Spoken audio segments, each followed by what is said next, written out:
Jean-Philippe Tanguy, basé ou non sur l'impérialisme? C'est la question qu'on va se poser aujourd'hui. Il a été interviewé chez Samzira, je vous répète, Samzira est peut-être pas mais je connais pas de meilleur intervieweur actuellement sur, YouTube, donc moi j'aime bien regarder les interviews de Samzira. C'est quelqu'un qui arrive à poser les bonnes questions, qui arrive à mettre à l'aise aussi quand même son interviewé. C'est tout sauf, l'interview vraiment de convenance où au final tu en tires rien du tout. Moi j'aime bien, je trouve qu'il a un vrai talent, pour l'interview, Sam Zira. Et donc du coup cette fois-ci il reçoit Jean-Philippe Tanguy. Il avait reçu pas mal d'insoumis et là aujourd'hui il reçoit, quelqu'un du Rassemblement national, donc ça fait pas mal parler aussi par rapport à ça. On va en parler avec Chris. Chris, comment ça va? Bah, ça va bien. Moi, je connais pas Samzira. Enfin, je connais vite fait parce que je vois des extraits. Toi tu connais pas internet? En fait on est sur YouTube là, Chris. C'est un truc où tu peux mettre des vidéos, en fait. Mais tu sais que ma femme se moque de moi parce que des fois, elle est sur Insta. Moi, je connais pas Insta. Enfin, je vois ce que c'est, mais j'ai pas de réseau Insta et tout. Et il y a des trucs, tu vois, qui buzzent et tout. Elle me dit, t'as vu ça? Je dis, bah non, je connais pas le gars et tout. Qui c'est que je connaissais pas l'autre fois? Une meuf qui s'est pris la tête venteuse. Elle a rigolé, Zoé. Elle a rigolé de moi dans nos. Ah oui, Phoenix. Une Enjoy fille. Phoenix, ouais, tu connaissais pas Enjoy Phoenix? Ouais, ce mec est catastrophique, hein. La culture internet de ce gars est inversement proportionnelle à sa culture, marxiste. Moi, ça, c'est sûr, et j'assume. Mais du coup, j'aime bien. Et le truc de Sam Zira, moi, je te fais 100% confiance là-dessus. Je crois que Zoé, elle partage ta tech. C'est pas une autre tech, en tout cas, dans l'appât du team. La vraie question, c'est est-ce qu'il a pris une sauce? Alors, comme je le connais pas et que j'ai pas les réseaux sur lesquels il est, je crois pas qu'il est très twitterien, le gars. Est-ce qu'il a pris une sauce, tu sais, des pipous Insta? Parce que j'ai l'impression que Insta, c'est quand même un peu un réseau de gens un peu, genre normalisation du RN, tout ça. Enfin, tu vois, ça m'a l'air un peu Oui, comme ça. après Sam Zira, c'est pas que Insta, hein, c'est YouTube, il va y Ouais. avoir des extraits TikTok et tout. Après, je pense que Sam Zira, il prend cette sauce pour s'en taper aussi. Je pense qu'il a quand même, le cuir un peu dur parce qu'il reçoit tout le temps plein de gens. Après, est-ce que vraiment c'est, en faisant en sorte que les gens du RN ne passent pas chez Sam Zira que ça va changer quoi que ce soit? Je sais pas. Et moi, j'aime autant que les gens passent chez Sam Zira et qu'ils essaient de poser des questions qui sont pas forcément, des questions, de complaisance, tu vois? Plutôt que, ils passent pas là-bas et qu'en fait, ils aillent directement dans des médias de droite et que les gens se retrouvent du coup à regarder Jean-Philippe Tanguy qu'avec des gens qui seront complaisants, quoi. Parce que je pense pas que Samira, est un adepte du Rassemblement national, tu vois? Moi, je vais dire un truc, voilà, puis après on parlera de l'impérialisme et tout, parce que c'est le sujet, mais je sais pas comment il est traité et tout, mais si vous êtes de 40 ans, ou à peu près 40 ans, ou plus là, 50 ans, et que vous êtes en mode, ouais, faut pas les plateformer, l'extrême droite, c'est comme ça qu'on les combat, la lepénisation, vous fermez vos gueules. Je sais pas quel âge il a, ça me dira, parce que je m'inclus dedans. La génération politique là, qui est née en 2002, là, soi-disant contre le fascisme, et il fallait combattre les idées du RN, etc., n'a rien eu à faire d'autre que quémander aux médias bourgeois, privés ou publics, de ne pas inviter le RN. Ils ont rien construit, rien produit, rien créé pour justement repousser concrètement le RN. Et je le dis, c'est une partie de ma génération. Moi, je suis peut-être dans les plus jeunes de ceux-là. Génération Castor. Voilà, c'est ça. Et donc, on ferme sa gueule, voilà, et je m'inclus dedans, et on donne pas de leçons aux gamins qui, eux, vivent depuis toujours avec un RN tout le temps au second tour, qui pèse 25-30% sur leur stratégie pour pouvoir les combattre, etc. Donc, vraiment, c'est force aux jeunes. Je te dis, ça se trouve, ça me dira, je sais pas quel âge, il est peut-être pas plus jeune que moi, tu vois ce que je veux dire. Mais en tout cas, vraiment, c'est. Moi, je pense que, comme tu dis, maintenant, le RN, il est installé. C'est devenu un parti hégémonique. C'est lui qui donne le là de toutes les politiques, même les politiques de Macron. Donc vraiment, faire croire que maintenant on pourrait revenir en arrière en faisant croire que si on leur donne plus de médias, ou si on les plateforme plus, ou si on les confronte plus directement, on va les faire reculer, mais c'est vraiment une catastrophe. Il est aujourd'hui dans les masses, quoi. Donc je En pense plus, que la réalité, c'est peut-être qu'il y a des gens qui, suivent Jean-Philippe Tanguy, qui vont aussi, aller dire: «Ah bah tiens, ça me dira l'a invité, je pensais pas qu'il l'inviterait», regarder d'autres interviews aussi. Donc en fait, on sait jamais exactement les conséquences, qu'ont le fait d'inviter, quelqu'un. Et Jean-Philippe Tanguy, il a une telle présence dans les médias que c'est pas Sam Zira qui a fait sa carrière, tu vois? C'est n'importe quoi de dire ça. Sam Zira serait allé inviter Conversano, tu vois? Ou, ouais, un type, exactement. une espèce de néo-nazi, qui fait, 20 000 vues, tu vois? Ça aurait été, complètement cramé, tu vois? Mais quelqu'un qui, de toute façon a accès au plateau télé et est l'une des grandes figures actuelles du Rassemblement national, bah, je vois pas forcément le problème, moi, personnellement. Non, moi non plus. Et je pense que d'ailleurs, je crois que Bardella existe aussi. Et d'ailleurs, Tanguy est bien meilleur que Bardella, je pense, hein. Mais je crois que Ah Bardella ouais, bien sûr. dit. Mais on va Ouais. pouvoir en parler de ça. Mais d'ailleurs, c'est pas comme, Legend qui invite le patron du Mossad, tu vois, que Ouais. personne ne connaît, pour en plus, ne poser aucune question qui fâche, mais en mode, «Ah c'est vrai que vous avez fait le truc des beepers», en mode «C'est trop cool» et tout, enfin, c'est Je sais pas non qui mais c'est ça c'est Legend, honteux, tu vois? donc voilà, Legend mais c'est un c'est Guillaume Plot, c'est un gros podcast et tout, qui avait invité aussi Sarkozy, qui avait eu un droit de regard d'ailleurs sur la vidéo pour, couper les parties qui lui déplaisaient, ah OK. et tout ça, Ça enfin me bref, je vois qui c'est à peu près. il y a jamais une question qui est, un peu tranchante, qui pousse un peu dans les retranchements, enfin, vraiment c'est naze. Ouais.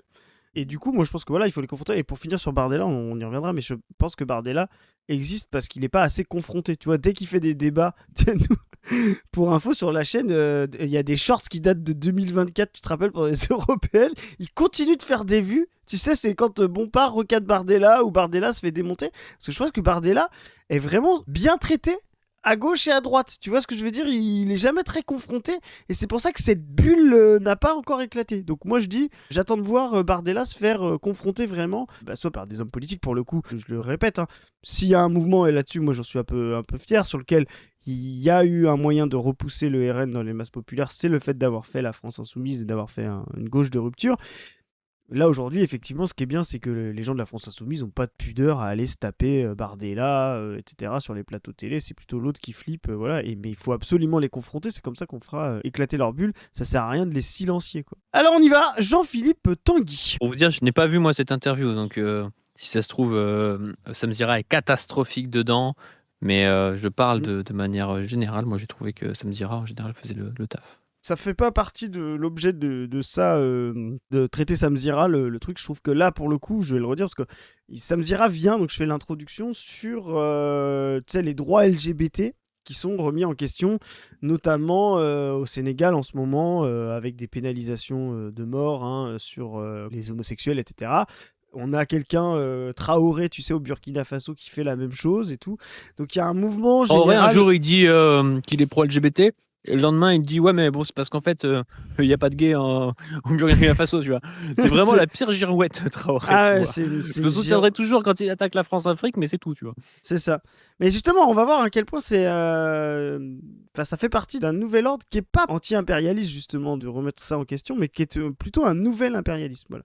Et donc, Tanguy, donc j'apprends dans l'interview qu'il est homosexuel, Sam Zira lui pose cette question sur que faire vis-à-vis de ça. Afrique, avec un certain nombre de gouvernements qui prennent des lois homophobes. Tu penses au Sénégal Au dernièrement? Sénégal, Ouganda avant, c'est des lois très dures. On va regarder juste un extrait vidéo et je te laisse poursuivre ton raisonnement juste après. Je parle à l'opinion internationale. Les homosexuels ne respireront plus dans ce pays. Les homosexuels n'auront plus la liberté d'expression dans ce pays. Nous considérons que les valeurs LGBTQ constituent, à travers des télés, des chaînes, à travers des ambassades qui financent des associations de LGBTQ, un poison culturel savamment inoculé dans notre peuple. Ah, ça, c'est intéressant déjà de prendre l'extrait, là, je crois qu'il vient de Brut, tu vois. C'est ce qui est en train d'être diffusé justement via le Sénégal, etc. C'est de considérer que, oui, l'Occident se combat dans la périphérie par le rejet de soi-disant ces valeurs occidentales, le respect des homosexuels, le respect des LGBT. Alors, pour ceux qui n'ont pas suivi depuis ce qui s'est passé depuis 20 ans, ça démarre pas en Afrique, dans la périphérie africaine, ce mouvement-là. C'est littéralement tout le mouvement de Poutine et de ses alliés dans son axe réactionnaire, tu vois, avec Orban, etc. C'est des choses sur lesquelles il s'appuie depuis 20 ans sur le rejet de cette Europe de l'Ouest, là, qui serait dégénérée, qui aurait remis en question le patriarcat, où les hommes seraient abaissés, etc. Donc c'est déjà un phénomène, je vais le dire parce qu'il va falloir faire plein de précisions, je pense, là-dessus, mais c'est déjà un phénomène, si vous voulez, si vous résumez entre occidental et non occidental, c'est déjà un phénomène interne à l'Occident, ce truc-là. Et d'ailleurs, Trump a surfé aussi là-dessus dès 2016. Tu te rappelles, je sais plus, il avait attrapé une meuf par ses parties intimes. Enfin, tu vois, il jouait tout le... je sais pas, c'est pas aux experts en droitard qu'on fait des paytons droitards que je vais expliquer à toi ou à Zoé toute cette dimension-là. Je pense que tu peux le rajouter. Mais c'est d'abord ce rejet soi-disant des mœurs occidentaux, c'est d'abord un phénomène interne. Un peu théorisé par Alexandre Dugin et tout. Ouais. En fait, qui va aussi un peu avec Mauvaise compréhension, je sais pas, de l'écart social sociétal, tu vois? Mmh. On va rejeter, parce qu'on a une domination, sur le plan, impérialiste, sur le plan, même capitaliste, tu vois? On va rejeter, les droits individuels qui seraient inhérents à ces ordres, tu vois? Mmh Alors mh. oui, tu peux avoir évidemment une manière d'utiliser, par exemple, le droit des femmes ou le droit des LGBT d'une manière, impérialiste, tu vois? Tu le vois en Iran, par exemple. Mmh. Quand, les, femmes, iraniennes sont, mise en avant, mais pour essayer de déstabiliser l'Iran, tu vois? C'est pas pour autant qu'il faut dire que c'est, bien de lutter contre le féminisme en Iran, tu vois? Il y a vraiment une position à avoir qui est une position subtile, à ce niveau-là et on va voir la position de notre ami Jean-Philippe Tanguy, je suis pas sûr qu'elle soit aussi subtile que ça. Bah, tu vas voir, il va être plus subtil que ce que tu crois. Mais sur l'Iran, c'est intéressant parce que justement, pour le coup, il y a une bataille féministe. Il y a une vision, effectivement, là, pour le coup, très culturaliste et islamophobe de l'Occident. C'est tout un. Tu sais, l'Iran subit la sphère de la guerre des civilisations. Avec les femmes, tu as vraiment ce qui a été aussi un moyen d'envahir l'Afghanistan, etc., qu'elles seraient soumises à l'ordre patriarcal et surtout musulman qui permettait d'attaquer cet axe du mal. Mais si on regarde bien la bataille féministe en Iran, je veux dire, la République islamique a mieux éduqué les jeunes filles, les a mieux intégrées à l'appareil Évidemment. productif, à l'université, etc. Donc c'est même pas, on n'a même pas une objectivité de la supériorité de l'Occident sur les femmes. Pour le coup, l'Iran, c'est vraiment un État extrêmement moderne, où les femmes ont énormément de place dans l'appareil d'État, etc. Enfin, on n'est pas du tout sur, tu vois, sur un peuple archaïque, tu vois, patriarcal, tu vois, genre presque pré-capitaliste, quoi. Tu vois, c'est vraiment un peuple extrêmement moderne, dont sa modernité vis-à-vis des femmes a, sur plein de sujets, des leçons à donner à l'Occident. Hein. Qui a évolué aussi depuis quelques années, notamment par rapport à la question du voile. Je crois qu'aujourd'hui, tu as la moitié des femmes iraniennes qui portent pas le voile, ce qui veut dire qu'elles ont, un droit de choisir ou non de le porter, tu vois? Ce qui est souvent instrumentalisé en Europe comme si, tu avais, une interdiction totale. Depuis le mouvement Femmes, Vie, Liberté, ils ont d'abord réprimé, puis après ils ont autorisé. Oui, oui, tu fais bien de le rappeler. Depuis effectivement les mouvements, et comme quoi les mouvements, comment dire, internes et réellement progressistes, il y a toujours le loi de l'interdiction de sortir en cheveux, mais c'est devenu une loi, tu sais, comme il y a un peu reliquat. Aujourd'hui, elle est très peu appliquée. Beaucoup d'Iraniennes se promènent en cheveux, comme on dit, et il n'y a plus du tout de suivi de cette loi. Donc c'est une loi qui est en train de dégénérer, quoi, qui va disparaître, quoi. Comme en France, pendant 100 ans, il y avait encore la loi, je sais pas, peut-être qu'elle existe encore, tu sais, où les femmes n'avaient pas le droit de porter de pantalon, mais la pratique concrète, réelle, fait que, bon, tout le monde s'en fout, quoi. Et là, l'Iran est en train de devenir ça. Ce qui est intéressant, c'est aussi cette dialectique dont tu parlais sur l'Iran. C'est aussi un moyen pour le régime qui, lui, est attaqué de l'extérieur, de lâcher du lest là-dessus pour pouvoir avoir un assentiment national sur sa politique extérieure. Donc l'anti-impérialisme en Iran, c'est-à-dire les jeunes femmes, etc., qui détestent les Américains, qui détestent Israël et qui ne veulent pas du chat, parce que c'est les gens qui veulent du chat là-bas, sont soit à Paris. Je rappelle que nous, on est la Floride pour les Cubains. Hein. Enfin, tu vois, par rapport à l'Iran, Paris, c'est la Floride avec les Cubains. Tu vois, on a tous les pires Iraniens pro-chat, révolution islamique, quoi. Et donc là, oui, voilà, les jeunes qui ne veulent pas de l'impérialisme américain et encore plus sioniste, obtiennent des droits individuels, justement, parce que leur anti-impérialisme est un progressisme et pousse justement à transformer la société de l'intérieur pour pouvoir se sauver de l'extérieur. C'est très intéressant. Si je suis ton raisonnement avec ton discours sur la souveraineté nationale, ça veut dire laissons-les dire ça, ne militons pas, fermons notre bouche, chacun fait ce qu'il veut chez lui.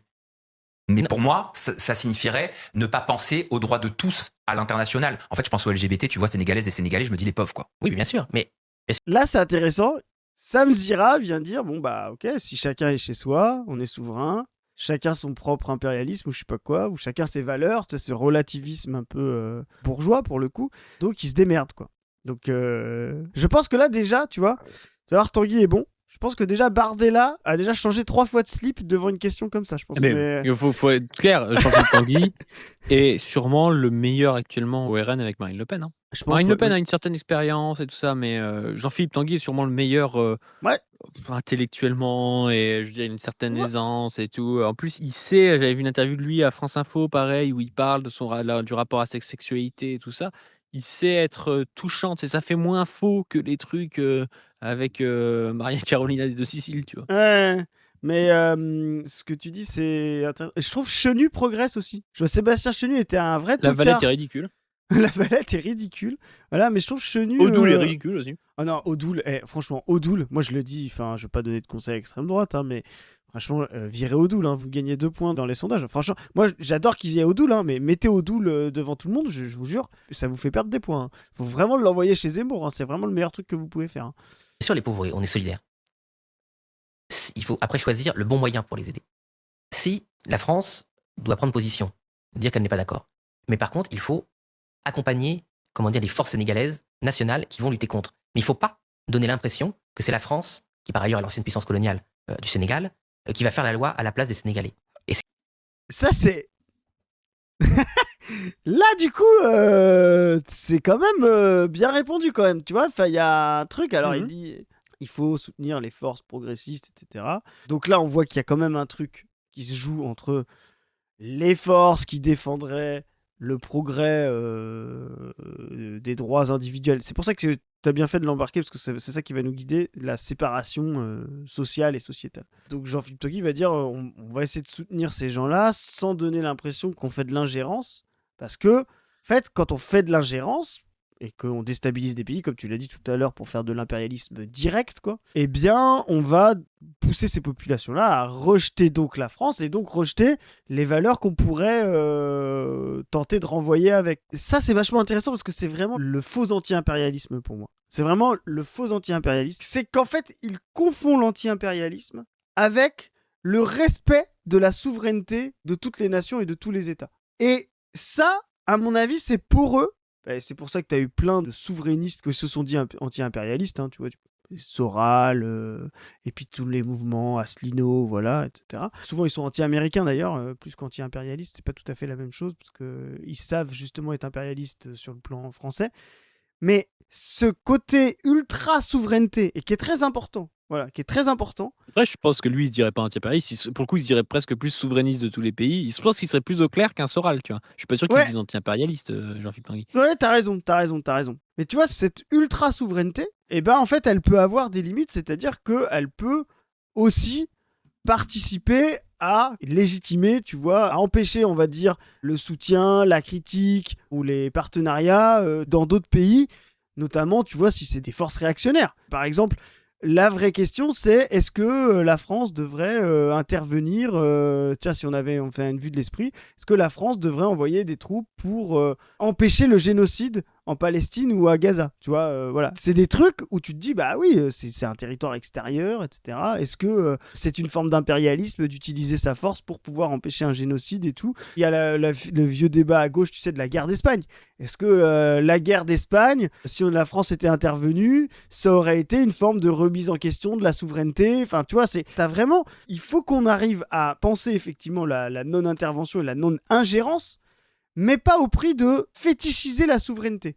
Et ça, en fait, c'est très poreux dans l'anti-impérialisme de confondre l'anti-impérialisme et le souverainisme. Moi, par exemple, là, en ce moment, il y a un vrai sujet là-dessus. Pourquoi je viens là-dessus? Parce que tu as le sujet de la Chine. Et la Chine va aujourd'hui défendre des intérêts dans des pays, notamment en Iran, etc., ou dans d'autres pays, pour que ces pays-là puissent soit se développer dans l'intérêt effectivement du marché chinois, soit résister à l'impérialisme américain ou à l'impérialisme du centre, voilà. Et donc, la question de dire, ah mais comme eux, ils font une ingérence, comme eux, tu vois ce que je veux dire, ils trafiquent avec la souveraineté des autres pays, donc eux-mêmes sont aussi impérialistes, tu vois. Et ben je crois que là, en fait, on doit être capable de dire, non, avoir une forme de coopération avec les progressistes, avec les communistes locaux, contre l'impérialisme ou contre des relais de l'impérialisme, et ça on va le voir, c'est-à-dire des gens qui se font passer pour anti-impérialistes simplement en remettant en cause les droits sociétaux, les droits d'apparence occidentale, tu vois, on doit être capable, en tant que communiste, en tant qu'internationaliste, et ça, c'est le mot sur lequel je voulais aller,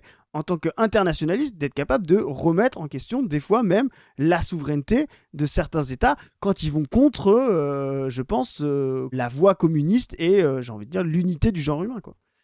Mais en plus de ça, déjà, pour considérer que la lutte, par exemple, pour les LGBT, c'est un truc intrinsèquement occidental, c'est déjà avoir une ligne idéologique, tu vois. Là, on voit bien qu'il y a une instrumentalisation de gens qui sont homophobes ou sont contre les LGBT et qui font passer ça peut-être de manière inconsciente, moi j'en sais rien, passer ça comme une lutte contre les Occidentaux. Et les Occidentaux, ça va rien leur changer si vous interdisez l'homosexualité au Sénégal, tu vois. C'est pas du tout comme si c'était dans une sorte de compromis, de confrontation directe. Vous pouvez pas comparer ça, par exemple, avec le compromis, tu vois, le retour à certaines mesures libérales à Cuba, tu vois, où là on voit que c'est pour essayer de tenir contre l'impérialisme. Là, on comprend que c'est un compromis dans un rapport de force. Le fait de casser les couilles aux LGBT, ça change rien du tout au rapport de force entre la France et le Burkina Faso ou la France et le Sénégal. Donc c'est pas du tout une mesure anti-impérialiste, si tu veux. Ça peut être une expression d'une sorte de fausse conscience anti-impérialiste, j'en sais rien, tu vois, mais Exactement. c'est pas du tout pareil, tu vois. Donc là, il y a vraiment quelque chose où il faut faire la part des choses. Et par rapport à la souveraineté, je crois que tu as raison, parce que en plus de ça, moi j'ai toujours trouvé problématique le fait de mal comprendre la phrase du droit des peuples à disposer d'eux-mêmes, tu vois. Ah oui, oui. Parce que bon, à un moment donné, les peuples, quand ils sont dessinés par BHL et qu'ils découpent un bout de je sais pas où en disant: «Oui, mais eux, ils ont décidé que en fait, ils étaient d'accord avec la CIA». Ça revient à ça après, tu vois? Je dis pas que c'est le cas là aujourd'hui du Sénégal, tu vois? Mais tu peux pas dire toute décision prise par une population, en plus, parfois il y a un mode de vote qui privilégie certaines classes qui vont plus voter. Enfin, ce serait totalement, abstrait de penser que en elle-même, une démarche qui serait représentative, d'une population à un endroit serait forcément bonne et sur la voie de la réconciliation du genre humain, et d'un progrès social, tu vois? Et c'est pour ça que nous, on avait lutté aussi pour, garder en tête ce que c'était, le progrès bien compris, tu vois? L'universalisme tel que porté par les communistes, pas tel que porté par la bourgeoisie, mais l'universalisme concret. Moi, je pense à des penseurs comme Train-Duc Tao, tu vois? Que je cite souvent, ou même, Ho Chi Minh serait d'accord ou Sankara serait d'accord. Tu vois, c'est des penseurs qui ont lutté contre des empires coloniaux, mais au nom de la réconciliation du genre humain et du fait qu'on était égaux. C'est pas des penseurs qui ont lutté contre des empires coloniaux au fait d'un différentialisme et de chacun chez soi pourrait violenter qui il veut selon ce qu'a choisi la population sur place, tu vois. Ça veut pas dire qu'il n'y a pas des spécificités culturelles et des spécificités de population, c'est pas pareil. Mais il faut toujours se méfier des gens qui vous font croire qu'il y a une spécificité culturelle à un endroit qu'il faut à tout prix respecter et qui en fait sont là pour dominer d'autres personnes et violenter des gens, tu vois. Ah mais c'est très juste. Et tu fais bien de réintroduire cette vieille discorde dans le mouvement communiste et internationaliste. Je te sens des traits, ça me va très bien, luxembourgiste, tu vois, sur justement cette limite des droits des peuples à disposer d'eux-mêmes. Tu sais, le Luxembourg avait vraiment remis ça en question en disant, en fait, il y a une dynamique prolétarienne générale, et en fait, quand vous faites ça, vous faites juste que faire reculer le prolétariat général en réinventant des nationalistes et en réinventant des bourgeoisies. Je pense que ton intuition est très juste là-dessus. J'ai, à mon avis, un exemple plus systémique, c'est l'exemple de la vidéo aujourd'hui, mais un exemple en tête. Tu sais que dans la propagande israélienne, ça fait partie maintenant des types de propagande sioniste, et surtout pour aller chercher les sionistes à gauche, tu vois, pour influencer, d'utiliser ce droit des peuples à disposer d'eux-mêmes pour Israël. C'est en faisant croire que, puisqu'on refuse le sionisme à Israël, on refuserait à un seul et unique peuple le droit à disposer de lui-même.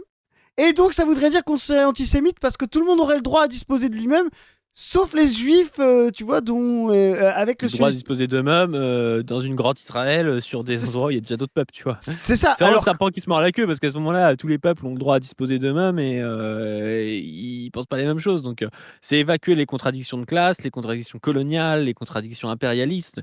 À ce moment-là, tu peux le prendre de classe, hein, le droit de la bourgeoisie à disposer d'elle-même et d'exploiter d'autres gens. Tu vois, ça n'a aucun sens à la fin. bah c'est ça. S'il y a bien un truc qui est réel aujourd'hui, c'est le droit à la bourgeoisie de disposer d'elle-même. Ça, faut le remettre en question. Non, mais tu vois, pour finir sur Israël là-dessus, alors qu'en fait le problème n'est pas là. Si ça avait été les Juifs, tu sais, sous mandat colonial britannique qui s'étaient libérés dans un secteur, etc., on aurait pu appeler ça le droit des peuples à disposer d'eux-mêmes. Là, il se trouve que l'État d'Israël est fondé sur un phénomène extrêmement rare et extrêmement grave. On lui a donné un pays et on a exclu des gens de ce pays. C'est la Nakba. Vous voyez ce que on vient chez vous, on vous dit bonjour, vous avez toujours vécu sur ces terres-là, maintenant c'est plus chez vous, partez. Vraiment, c'est cette violence-là coloniale qui est même pire que coloniale. Donc vraiment, le problème d'Israël n'est pas le droit des Juifs à disposer d'eux-mêmes, si tant est que les Juifs sont tu vois ce que je veux dire, un peuple, mais alors à la rigueur, s'ils se fondent en nation, why not? Mais la question est, est-ce que ce droit peut s'appliquer concrètement en expulsant un autre peuple de sa terre et de disposer aussi de lui-même? La Il y a la presque un truc, réponse tu sais, comme le est non. libéralisme là-dedans, ma liberté Exactement. s'arrête là où commence celle des autres à la fin. Ouais, mais là, C'est justement, ridicule, là, c'est ça. Elle s'arrête au commencer celle des autres, mais là, pour le coup, elle Ça commence s'arrête pas, oui. là où s'arrête celle de l'autre, quoi. Tu vois, on est en train justement de revoir cette articulation-là. Pourquoi? Bah, on est dans une crise du capitalisme, on est dans un recul réactionnaire, on retourne vers des bourgeoisies beaucoup plus locales, beaucoup plus violentes et arbitraires. Et on a dit tout à l'heure que le phénomène des Beaucoup plus rejets. violent et arbitraire, je sais pas, beaucoup plus local, oui. Je pense pas que le Sénégal soit plus violent et arbitraire qu'il y a 10 ans, non? Je connais pas la situation au Sénégal, je connais pas très bien la situation au Je Sénégal. voulais dire je voulais dire mondialement, tu vois. On voit aujourd'hui des bourgeoisies se radicaliser, Oui, oui, oui, tu oui. vois, voilà. Mais c'est Mais dans les pays d'Afrique, je sais pas si elles sont plus violentes pas, qu'avant, hein. pas spécialement dans les pays d'Afrique, même s'il y a quand même un recul de. Enfin, il y a eu des tentatives progressistes, etc. Il y a eu des reculs et tout, voilà. Mais ce que je veux dire, c'est que on va vers quelque chose là-dessus, tu vois, une espèce d'alliance des bourgeoisies nationales réactionnaires. On l'a dit tout à l'heure, ça vient de l'Occident, voilà. Et comme tu l'as dit, aujourd'hui, comme l'Occident majoritaire, c'est-à-dire Trump, sa périphérie contradictoire, on va dire la Russie, les pays de l'Est, etc. En tout cas, énormément de grandes dites démocraties occidentales et du centre sont en remise en question complète des droits LGBT. Enfin, je veux dire, Trump existe par le rejet du wokisme. Voilà, donc vraiment, si vous croyez que vous êtes anti-impérialiste avec ça, vous faites élire le président des États-Unis. Donc ça donne, comment dire, un signal pour la périphérie qui veut s'insérer là-dedans, qui veut conserver un pouvoir, une périphérie aussi qui peut être comprador, enfin comme on dit, alliée avec le centre, voilà. Pour maintenir son pouvoir, ça lui donne un moyen de paraître anti-impérialiste tout en étant concrètement impérialiste, c'est-à-dire totalement aligné avec les grands leviers sur lesquels il ne faut pas toucher localement, c'est-à-dire, alors Traoré fait des allers-retours sur la France-Afrique. Bon, Traoré a reçu l'ambassadeur d'Israël il n'y a pas longtemps pour pouvoir normaliser ses rapports avec Israël, quoi. Voilà. Et donc ça, c'est la même chose sur tout un tas d'autres gens comme Bukele, tu vois, qui essaye de, alors qui se dit pas anti-impérialiste, mais qui parle de la souveraineté de son peuple, qui est allié avec Trump et tout, et qui rejette le wokisme, voilà, les droits LGBT et tout.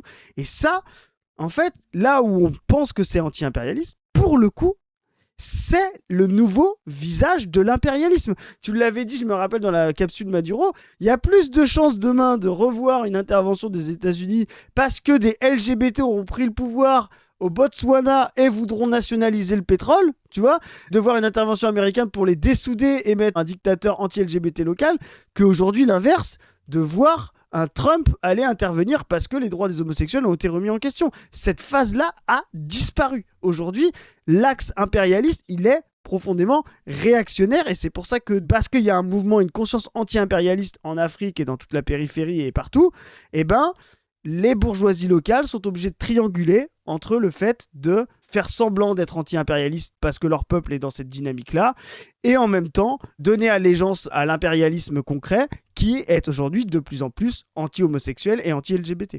Ouais, après, c'est peut-être plus compliqué que ça quand même pour les États du Sahel. Moi, j'ai du mal à me positionner, à dire ils font semblant d'être anti-impérialistes. Il y a une dynamique anti-France-Afrique réelle. Et après, est-ce qu'ils sont pas en train de se vendre à d'autres impérialistes? C'est la question, tu vois. Mais j'aurais du mal à me positionner, tu vois, à être aussi clair, tu vois, que pour d'autres pays où c'est évident je sais pas, l'Argentine, par exemple, a rejoint totalement Trump. Ça, c'est pas un souci, tu vois. Pour le Burkina Faso, par exemple, il y a en tout cas un discours souverainiste, certaines volontés d'édifier des choses dans le pays, tu vois, sur le plan technologique, sur le plan des routes, sur le plan de l'agriculture, de l'autonomie alimentaire ou des choses, tu vois, qui sont intéressantes. Mais par contre, ça ne veut pas dire qu'il faut soutenir quand ils vont aller ou dire aux gens qu'il faut absolument rien dire quand ils vont aller taper sur des populations LGBT. Pour autant, il faut faire gaffe aussi parce que si on tape dessus en même temps que des médias français qui seraient en train de faire ça, ce serait gênant parce que si à l'échelle internationale, l'international fasciste est en train de prendre le pouvoir sur le plan impérialiste, en France, on voit quand même que notre bourgeoisie se pose la question, tu vois. Je suis Est-ce d'accord. qu'il faut tomber dans l'international fasciste ou est-ce qu'il faut rester dans cet international dans lequel était Macron, notamment du temps de Biden, qui va être d'instrumentaliser les droits de l'homme et les droits humains pour intervenir partout dans le monde. Nous, on est dans une situation en France, je pense, où on est un peu entre les deux et où on est en train de peut-être de tomber, 2027 va nous dire si on tombe dedans ou pas, de tomber dans l'international de Trump. Aujourd'hui, je pense qu'il faut quand même être prudent, tu vois. Mais je suis d'accord et c'est pour ça que je trouve que c'est bien plus impertinent de notre point de vue d'essayer de comprendre cette articulation-là à partir de ce qu'on voit là de chez Tanguy, plutôt que de faire une capsule un peu bête en disant ah regardez Traoré c'est homophobe, même si je pense que tu vois c'est le cas, mais il s'agirait pas tu vois de nous apparaître en faisant 1 heure de capsule en disant voilà on va faire la leçon à ce que devrait fera faire jamais, tu vois voilà. Par contre l'idée de les remettre en question, nous en tant qu'internationalistes et communistes on peut enfin voilà on remet en question des gens au Venezuela, on remet en question des gens partout, c'est légitime de se dire ce n'est pas la voie réelle anti-impérialiste. Et ça, Mais au Venezuela, tu vois, tu peux interpréter les reculs qu'il y a comme des compromis par Mm. rapport à l'impérialisme. Taper sur les homosexuels en Afrique, c'est pas un compromis par rapport à un impérialisme. Et c'est ça le problème de ce Ah genre ouais, c'est ça. de politique. Si demain le Venezuela se met à taper sur les homosexuels ou à devenir un État raciste, là, on va pas aller le défendre en disant ah Dessé Rodriguez, c'est parce qu'elle est en train de négocier sur le pétrole avec Rubio qu'elle est obligée de lâcher des dingueries sur les Noirs. Sauf qu'en fait, les gens qui lâchent des dingueries sur les Noirs ou sur les homosexuels au Venezuela, c'est la droite soutenue par les impérialistes, tu vois. Et c'est ça la différence avec des pays comme les pays du Sahel. C'est dangereux en fait. C'est dangereux parce que le combat pour les homosexuels n'est plus un combat des Sénégalais qui décident eux-mêmes qu'il faut être tolérant. Ça devient le poids d'un pays qui va faire la loi à la place d'un peuple libre. Et les Il est fin quand même, Tanguy. Hein. Sénégalais, comme les Français, ils ont le droit de choisir. C'est difficile comme chemin. C'est très difficile comme chemin. Parce que c'est facile de dire je prends position, je fais des votes, moi je m'achète une bonne conscience, c'est pas ce que tu fais toi, mais certains le font. Je fais une bonne conscience, et les conséquences sur les homosexuels au Sénégal qui vont passer pour des agents de l'étranger, par des gens mal intentionnés, ils vont s'en prendre plein la gueule, voire ils vont le payer de leur vie. Donc parfois, le combat pour les droits, c'est quelque chose de très difficile. Parce que il y a des forces politiques dans différents pays qui font croire que donner l'égalité des droits et respecter les gens, ça vient pas de leur propre culture, ça vient d'une force étrangère. Il est quand même bon. Hein. Enfin, moi, je trouve que, tu vois, il arrive à montrer cette articulation en disant, en fait, il y a une forme de gens qui vont passer pour des agents de l'étranger et qui peuvent l'être en plus. Hein. C'est ça aussi le truc. On sait que l'impérialisme est capable des pires instrumentalisations pour pouvoir régner. On a parlé du féminisme, il le fait aussi avec les droits LGBT. Mais là, il montre bien, il dit bah il faut pas intervenir parce que sinon on va les mettre dans la merde, etc. Et en même temps, bah, si t'interviens pas non plus, tu les laisses dans la merde aussi par ce relativisme. Et ce que tu dis toi, c'est très important de pouvoir dire mais non, mais en fait nous on est capable de dire de notre point de vue matérialiste et communiste, aucun communiste concret ne fait avancer l'international communiste ou ne fait avancer le recul du capitalisme et de l'impérialisme mondial en discriminant les droits LGBT. Et ça c'est quelque chose que nous anti-impérialiste concret, on doit dire ça n'est jamais une voie. Donc on peut condamner quiconque là-dessus qui soutiendrait qu'il est anti-impérialiste en faisant ça. Vous pouvez être anti-occidental, et ça pour le coup, ça c'est une mauvaise vision aussi de l'état du monde. Il le dit là, Jean-Philippe Tanguy, t'as vu, quand je dis le monde est occidental. Tu vois, c'est aujourd'hui l'état du monde, il est traversé par le capital total, par une certaine forme de tourisme, par un échange de capitaux, par un échange de personnes, etc., par la télé, Internet, etc. Le monde entier est devenu occidental. Donc ça veut dire que peut-être qu'effectivement, cette uniformisation via le capital, mais ce que Marx appelait, tu sais, l'unification grâce au capitalisme, même s'il crée des contradictions, aujourd'hui, il n'y a plus d'espace du monde où il y aurait, tu sais, des cultures à préserver, tu vois, par rapport à un mouvement qu'on pourrait affiner comme colonial, ou tu vois, ou tu sais, dans la première colonie, colon, ou la deuxième, etc. Ça n'existe plus aujourd'hui, le monde est intégré, et donc l'idée même de dire il n'y a pas d'homosexuel ici, ce que tu disais tout à l'heure, il n'y a pas de droit LGBT ici, bah non, en fait, les familles, les modes de production, les rapports entre les individus ont été façonnés partout dans le monde par le capital en 2026, et donc il n'y a pas de raison qu'il y ait autant de dissymétrie culturelle entre le centre impérialiste et sa périphérie. Il y a des écarts de degrés, mais maintenant, il n'y a plus d'écart de nature et de différence. L'état du monde est totalement intégré. Donc ce fantasme-là de il y a des cultures qui seraient à préserver de l'Occident et qui seraient orientales, c'est aussi quelque chose que nous, anti-impérialistes, on doit démonter, quoi. Parce que justement, ça permet cette vision réactionnaire de dire ah bah on va pouvoir revenir à avant l'impérialisme, quoi. Ce qui est totalement faux, quoi. Le débat s'est fait, c'est les Français qui ont choisi. C'est pas les Américains qui sont venus nous dire il faut donner le mariage pour tous. C'est les Français qui sont. Mais ça, tu vois, ça, on pourrait se poser la question en fait. Oui, c'est débile. C'est pas les Américains. Il y a quand même un soft power américain qui a été sur ces questions plutôt progressistes, tu vois, à travers des films, à travers. pas, tout un imaginaire culturel. C'est pas vrai de dire ah, c'est juste les Français avec leurs baguettes, en fait. Un jour, ils se sont levés, ils étaient pour le mariage pour tous, tu vois. Et évidemment, c'est aussi par des dynamiques propres aux homosexuels et aux luttes dans ce pays. Ouais, c'est ça, des sujets collectifs, un certain état des forces productives qui permet que effectivement, à un certain niveau de développement, les individus, la famille, etc., sont des entités qui sont moins nécessaires et donc l'émancipation par soi-même, par l'individu, est beaucoup plus possible. Donc effectivement, il y a moins de centralité de l'hétérosexualité, il y a moins de centralité de la famille, etc. Donc, on peut se vivre comme homosexuel ou d'autres types de sexualité qui étaient soit marginalisés, soit réprimés. Et ça, pour le coup, c'est un phénomène mondial. C'est pas un phénomène franco-français ou américain, j'en sais rien, quoi. Tu vois. Et c'est là où tu vois aussi qu'il y a ce souverainisme-là, souverainisme avec un S de tous les pays. C'est vraiment un faux internationalisme, tu vois. Comme si tu pouvais être homosexuel et être bien dans tes baskets en te disant tous les pays autour de moi sont super homophobes et tapent sur les gens comme moi, mais moi dans mon pays ça va parce que nous on a voté comme ça. Enfin, je veux dire, c'est vraiment l'inverse de l'internationalisme et du fait que le combat il est pour le genre humain, tu vois. Ouais, exactement. Et d'ailleurs, l'internationalisme, c'est pas, tu sais, comme des gens essayent de dire, de faire croire que c'est une espèce d'alliance entre nations. Non, l'internationalisme, c'est que ce que tu viens exactement d'exprimer, c'est de dire il se passe des choses au-delà même des nations, sur lesquelles les nations sont secondaires. Et les droits humains, c'est le cas. Et c'est justement parce que c'est le cas de manière matérielle, concrète et en termes de dynamique historique que les impérialistes se greffent dessus. Voilà, les impérialistes, ils se greffent pas sur des choses qui ne sont pas efficientes, quoi. Et c'est ça qu'il faut rappeler. Ils se sont dit, moi je veux l'égalité pour mes enfants et pour nos compatriotes homo ou d'autres. Les Sénégalais, ils doivent suivre leur route. Oui, mais ces votes, quand on y pense... Ce qu'il dit là, ça c'est des pièges que même des gens, pour le coup, de gauche communiste pourraient dire. Le côté suivre sa route, etc. Non, il y a une route à suivre. On suit la route du communisme ou non. Voilà, et donc on essaye de voir, etc. Mais...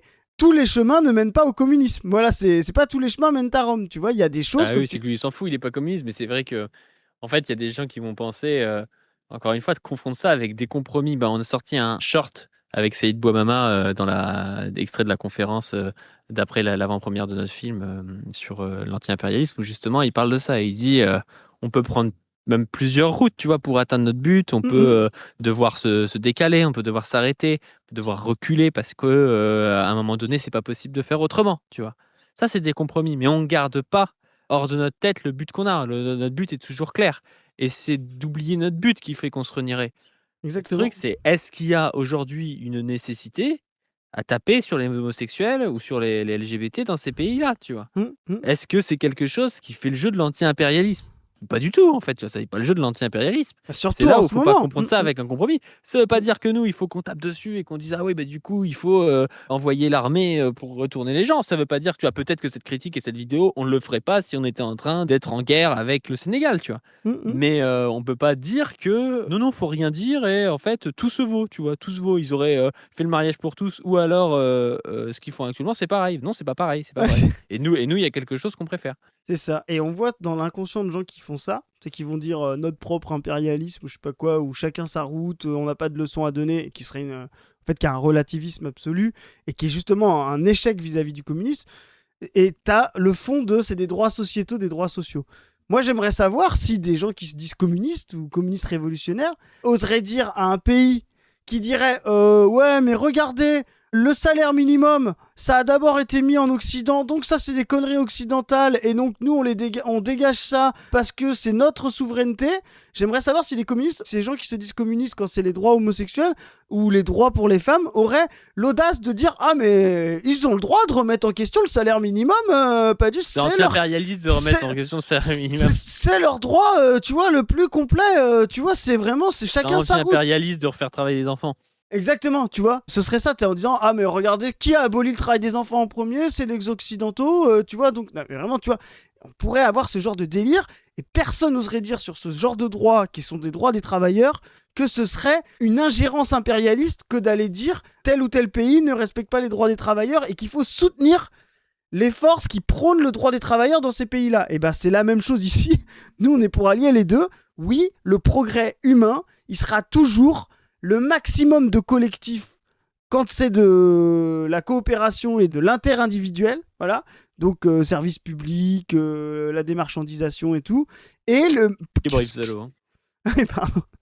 Je vais pas être décomodification, ce sera plus simple. Mais tu vois, et qu'en fait, ces forces productives-là mises en commun permettent justement le plus d'émancipation individuelle possible. Je fais des passes décisives à Padu sur l'individualisation de Sèvres, qu'il adore. Mais c'est ça, plus on fait en commun, plus les ressources fondamentales dont on a besoin, c'est-à-dire les ressources de tous, pour tous, par tous, le fait de manger, le fait de dormir, le fait d'avoir un toit sur la tête, voilà, plus on le fait ensemble, eh ben, plus c'est efficace, moins on y passe de temps.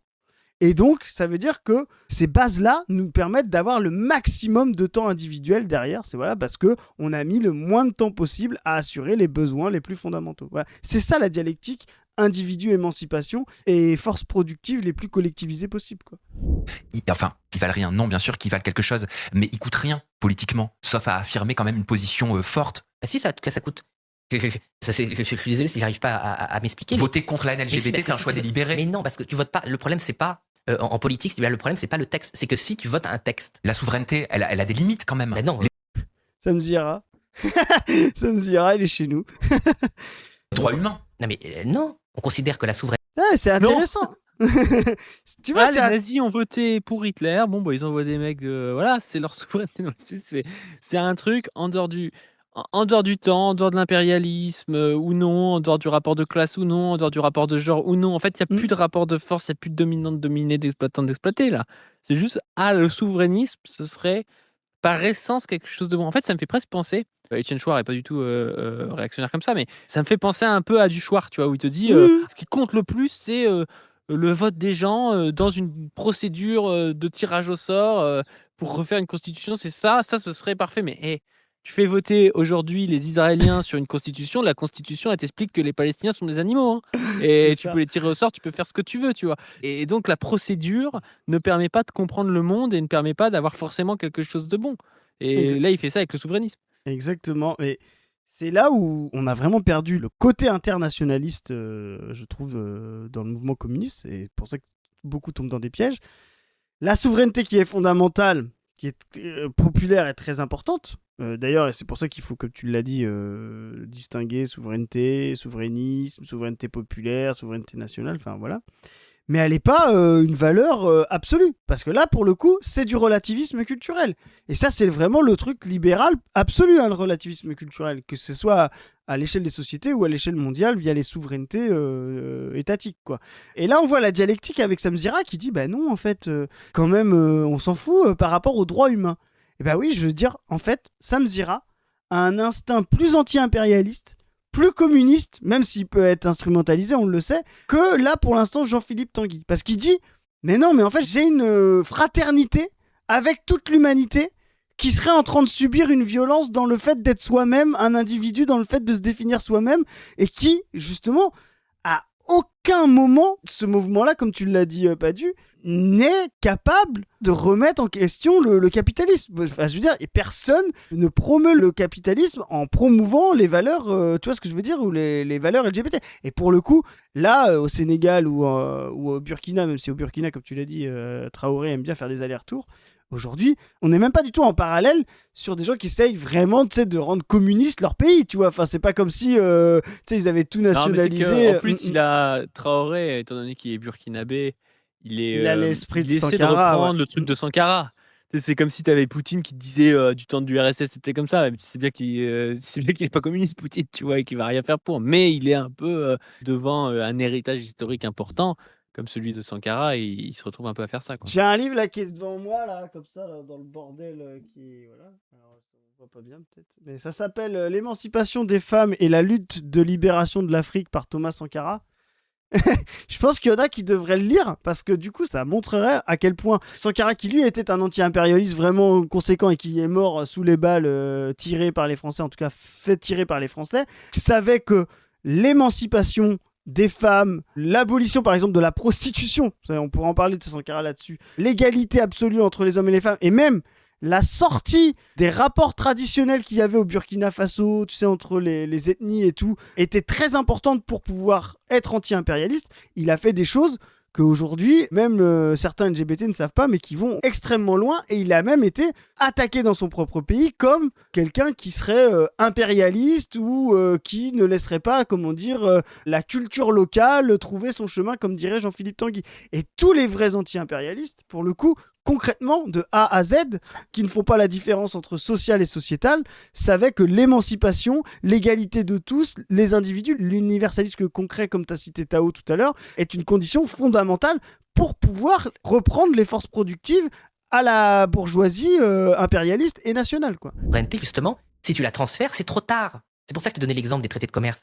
Et c'est grave aussi, traités de commerce. Hein. Tu as des éleveurs en Picardie, tu as des agriculteurs, tu le sais, hein, tous les jours, ils se à cause de ça. Alors je vais prendre un autre exemple. Mais donc ça a des conséquences. Si tu dis à la Commission européenne, maintenant, c'est vous qui décidez, si un jour, une fois de plus, ça se retourne contre nous, mais tu vas dire quoi aux gens? Oui, mais la Commission européenne, elle est là quoi qu'il arrive. Le Parlement européen, il est là quoi qu'il arrive. Mais justement, qu'ils s'occupent pas de ça. Mais alors, Sam, excuse-moi, oui. mets-toi dans une autre position. Donc là, tu vois, il y a vraiment... Alors, pour le coup, il y a vraiment une dynamique souverainiste chez Tanguy. Ça va être intéressant de voir dans la campagne comment ça s'articule. Mais là, il est vraiment en train de revenir au souverainisme de Philippot, là, pour le coup, Tanguy, là, dans la campagne. C'est pas du tout C'est pour ça que ça va être intéressant d'avoir le jugement de Le Pen, parce que je sais pas ce que Le Pen va faire. Hein. Mm. Ça peut être une idée pour elle de retourner à un souverainisme type 2012-2017, là, pour justement mettre Bardella dans une situation de merde et qu'ils doivent se barrer soit se ranger derrière elle et du coup totalement se renier, soit se barrer du parti parce que son aile est en train de trop monter. Ça peut être une idée. Hein. C'est ça. Ce qui est marrant, c'est qu'elle a dit récemment dans une interview à LCI que si elle était empêchée, elle serait une militante et qu'elle ferait valoir ses idées pendant la campagne. En fait, elle n'a pas dit de qui. Donc imagine, aujourd'hui, défendre les homos en Europe, c'est majoritaire. C'est bien, je suis très content. Ce qui est faux. Tu vois, ça par exemple, pour le coup, c'est faux. C'est faux et à cause de ses alliés. Hein. C'est ça, exactement. À cause de tous les gens que vous avez soutenus dans les pays de l'Est, etc. C'est vraiment totalement faux, quoi. Imagine dans 20 ans, on devient minoritaire. C'est-à-dire qu'il n'y a plus de majorité de gens qui sont d'accord avec nous. Et d'ailleurs, ce qui est marrant, c'est qu'il oublie de dire un truc. Si ça s'est fait quand même, c'est aussi par rejet de la périphérie. C'est-à-dire la construction dont il a parlé, chacun son chemin relativiste, et ce qui apparaît comme un soutien, tu sais, du Sénégal ou de la souveraineté burkinabé. Il a aussi construit ça, tu sais, l'homonationalisme, le fémonationalisme, ils ont aussi construit ça. Ils ont aussi construit les fameux droits occidentaux pour les homosexuels, parce qu'il y aurait soi-disant des Africains ou des musulmans au Moyen-Orient qui, eux, seraient réactionnaires et qu'il faudrait... Donc, tu vois, en fait... Il faut bien comprendre même qu'aujourd'hui, le fait de soutenir que ce serait le mode normal, la voie normale et qu'on n'aurait rien à dire en Afrique ou au Moyen-Orient sur le fait qu'on réprime les homosexuels, c'est aussi faire valoir des Jean-Philippe Tanguy au centre qui pourraient dire chacun son chemin, on respecte toutes les formes de souveraineté, mais nous quand même, on est quand même avancé, quoi. Tu vois ce que je veux dire? Parce qu'il y a ça en sous-jacent. Tu vois, il va dire chacun fait comme il veut, on essaye de trianguler, etc. Mais il y a quand même un truc de dire, ouais, mais on est quand même, nous, plus évolués, quoi. Tu vois, c'est vraiment ça le truc. Et en fait, l'idée, c'est de dire, chacun son chemin, ils sont en retard. Et là, on vient vraiment, on a dit qu'on ferait des vidéos. Je sais que toi, je le dis aux gens, parce que c'est pas du qui nous coach là-dessus avec Zoé, on doit faire des trucs sur l'autre, là, comment il s'appelle, là, l'écolo, etc. J'ai mis comment il s'appelle, Léo Commune, voilà. Mais on revient vraiment, tu sais, à un espèce de colonialisme, tu sais, du 19e à l'envers. Tu te rappelles Jules Ferry qui disait, il faut aller là-bas, parce que c'est une question de débouché, déjà, il parlait déjà d'économie et de crise fondamentale, mais il disait c'est le droit des peuples supérieurs à élever les peuples inférieurs, tu vois. Et bien là, on a la sortie de cette phase-là, parce que la mondialisation impérialiste est en crise, et en fait, c'est, non, mais en fait, on revient à la même vision. Il y a des gens qui sont plus avancés, qui sont allés plus loin, qui sont plus éveillés intellectuellement, mais il faut laisser les droits des peuples à disposer. Laisser les peuples inférieurs faire comme ils veulent, etc. Tu vois, comme si, en fait, il y avait un écart de substance entre les deux, et peut-être un jour ils nous rejoindront, mais on va pas intervenir. Or, c'est faux. Il y a des gens, et on peut citer en Afrique du Sud, au Zimbabwe, etc. Il y a des gens en Afrique qui sont encore plus avancés que les pays occidentaux, des partis, des mouvements, etc., sur les droits LGBT. Voilà. Parce que le monde est littéralement totalement occidentale. Et cette idée que, en fait, ce serait quelque chose de nouveau pour eux et nous, dans lequel on serait habitués, c'est faux. C'est des combats communs, exactement comme le combat anti-impérialiste ou le combat communiste dans le monde. C'est des combats communs qu'il faut mener de front et avec soutien. Yes, bon, on va s'arrêter là. Je sais pas ce que vous en pensez. C'est quelque chose qui est pas évident et nous, on voulait apporter ce débat là-dessus, notamment chez les communistes, parce qu'on a vu des gens presque soit tenir les mêmes propos que Tanguy, soit trouver que Tanguy était basé en disant ça, quoi. Et c'est ah oui, bah si le RN le dit et que nous, on est toujours parce que c'est presque reproché à Mélenchon d'arriver dans un pays d'Afrique et de dire que bah, lui, il n'est pas d'accord avec ça. Ça veut pas dire qu'il crache à la gueule de ce pays ou qu'il soutient l'impérialisme en Afrique, même si bon, des fois, Mélenchon, il peut avoir des défauts sur l'anti-impérialisme. Mais en tout cas, ça peut être une posture qui permet aussi de soutenir là-bas des gens qui luttent pour leurs droits, parfois même pour leur vie, et de ne pas, au contraire, faire comme Tanguy, faire le jeu en réalité d'une internationale réactionnaire qui dit bon, soyez chez vous et faites ce que vous voulez chez vous, quand bien même ce soit des choses violentes et réactionnaires. N'hésitez pas, si vous voulez vous intéresser à l'anti-impérialisme, d'aller voir notre film sur l'anti-impérialisme. Il y a peut-être une projection proche de chez vous. Vous pouvez aller voir sur notre site, c'est la-brèche.org et c'est en description. Vous pouvez aussi organiser une projection avec un groupe, si vous avez, je sais pas, une section locale, un groupe d'action ou que sais-je, et que vous avez envie d'organiser une projection parce qu'il n'y en a pas proche de chez vous. On pourra vous aider en vous fournissant le film et puis même en envoyant quelqu'un, si on y arrive, de l'association pour venir présenter le film. Et sur ce, n'hésitez pas à donner sur le Tipeee, à vous abonner à cette chaîne et à voir tout, Position Revue, les chroniques de l'exploitation, les podcasts de l'exploitation. On ne veut plus le dimanche. Et sur ce, on vous dit à plus. Salut les gens. C'est